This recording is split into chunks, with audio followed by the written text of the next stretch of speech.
म्हणजे येशू ख्रिस्त या दिवशी जन्मला आणि आणि त्यानंतर त्याची सर्व गोष्ट जे आहे त्याचं जीवन सुरू झालं. पण प्रियानो, ही जी आहे ही चुकीची गोष्ट आहे. कारण तुम्हाला माहिती पाहिजे की येशू ख्रिस्त जो आहे हा देव आहे आणि येशू ख्रिस्त स्वर्गातून आपल्याला तो वाचवण्यासाठी आला होता आणि म्हणून त्याने मानवाचं रूप धारण केलं. तो आपल्यासाठी स्वर्गातून आला होता, आपल्याला पापापासून वाचवण्यासाठी.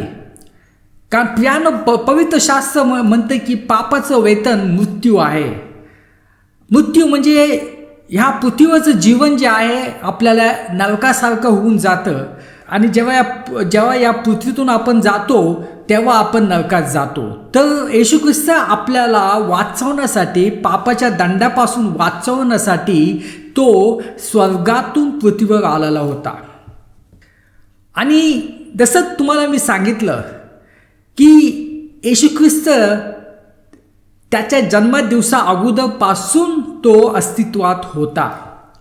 तो जो जुन्या काळामध्ये पण होता.